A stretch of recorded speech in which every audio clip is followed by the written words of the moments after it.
మత్స్యకార కుటుంబాలకి జరుగుతున్నటువంటి అన్యాయాల్ని, అక్రమాలని జగన్మోహన్ రెడ్డి గారి దృష్టికి తీసుకువెళ్ళిన తర్వాత స్థానిక ఇన్ఛార్జిగా వ్యవహరిస్తున్నటువంటి నా సోదరుడు మాజీ శాసనసభ్యులు రామిరెడ్డి ప్రతాప్ కుమార్ రెడ్డి గారు ఈ ప్రాంతంలో జరిగేటువంటి అనేక సంఘటనలని జగన్మోహన్ రెడ్డి గారి దృష్టికి తీసుకువెళ్ళడం జరిగింది.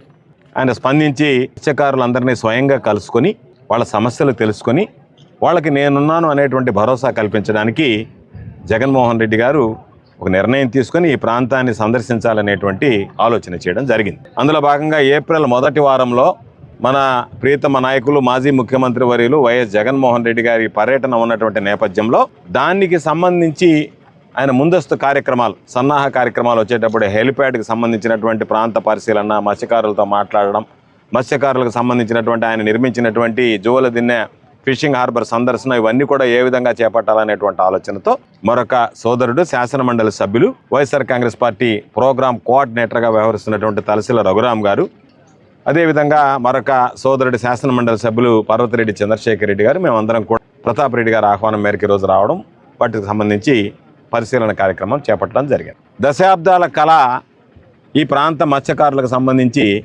ఒక ఫిషింగ్ హార్బర్ ఉండాలి అనేటువంటిది వచ్చినటువంటి ఆనాటి కాంగ్రెస్ ప్రభుత్వం కానీ తర్వాత వచ్చినటువంటి తెలుగుదేశం ప్రభుత్వం కానీ మాటలకు పరిమితమయ్యాయి తప్ప ఈ ప్రాంతంలో ఫిషింగ్ హార్బర్ నిర్మించాలనేటువంటి ఆలోచన చేయలేదు. జగన్మోహన్ రెడ్డి గారు ముఖ్యమంత్రి అయిన తర్వాత ఆ రోజు రామిరెడ్డి ప్రతాప్ కుమార్ రెడ్డి గారు వెళ్ళి ఈ ప్రాంత ప్రజల కోరిక, మత్స్యకారుల కోరిక, కళ, ఈరోజు ఈ ప్రాంతానికి జువలదిన్నెలో ఫిషింగ్ హార్బర్ ఏర్పాటు చేయాలి, దానికి సంబంధించి మొత్తం సర్వే అంతా పూర్తయింది కాబట్టి మీరు నిర్మాణానికి నిధులు మంజూరు చేసి ప్రారంభించండి అంటే మారు మాట్లాడకుండా ప్రతాప్ రెడ్డి గారి కోరికను మన్నించి ఆ రోజు 289 కోట్ల రూపాయలు మంజూరు చేసి ఈరోజు జువలదిన్నెలో ఫిషింగ్ హార్బర్కి జగన్మోహన్ రెడ్డి గారు శంకుస్థాపన చేసి ప్రారంభించడం జరిగింది. ఈ మధ్య నాకే ఆశ్చర్యం వేసింది, శాసనసభ్యుడు మాట్లాడాడు మా హయాంలో ఫిషింగ్ హార్బర్ కట్టామని చెప్పి.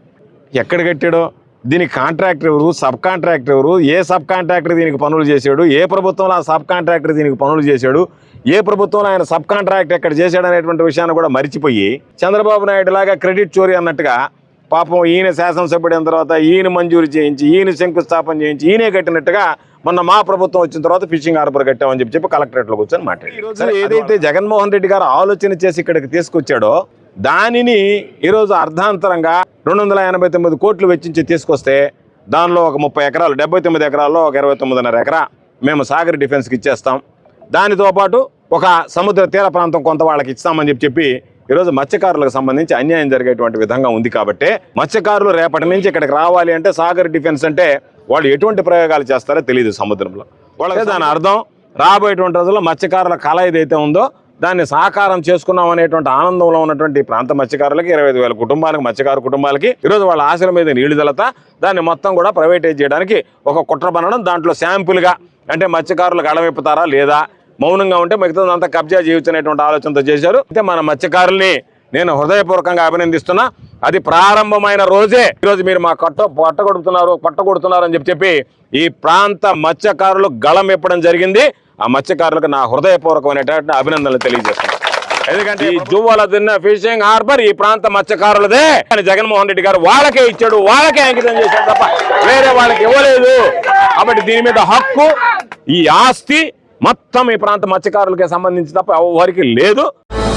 విశ్వసాయి ఎడ్యుకేషనల్ సొసైటీ వారి Vishwasai JEE topper programme NIT లేదా IITలో సీట్ సాధించడమే మీ లక్ష్యమైతే ఆ లక్ష్యాన్ని మీకు మరింత చేరువ చేస్తుంది Viswasai JEE stars elite batch. The salient features of JEE stars elite batch. కేవలం 36 మంది విద్యార్థులు కలిగిన లిమిటెడ్ బ్యాచ్ ద్వారా ప్రతి విద్యార్థి మీద ప్రత్యేకమైన శ్రద్ధ, ఎందరో విద్యార్థులని IIT ర్యాంకర్స్ గా మార్చిన మా అనుభవజ్ఞులైన ఉపాధ్యాయ బృందం, నిపుణులచే ప్రిపేర్ చేయబడిన విశ్వసాయి యూనిక్ స్టడీ మెటీరియల్ మరియు ప్రతి విద్యార్థికి ప్రత్యేకమైన doubt clearing sessions, maths, physics, కెమిస్ట్రీలలో 10,000కు పైగా ప్రాక్టీస్ ప్రాబ్లమ్స్ తో step by step salvation, quick problem solving, revision booklet, full length JEE advanced mock test. 2025-26 సంవత్సరానికి గాను విశ్వసాయి వారి జేఈఈ స్టార్స్ ఇలైట్ బ్యాచ్ లో చేరండి. విశ్వసాయి అంటేనే తల్లిదండ్రుల నమ్మకం, విద్యార్థుల విజయం. Viswasai educational society, Nellore, Tirupati.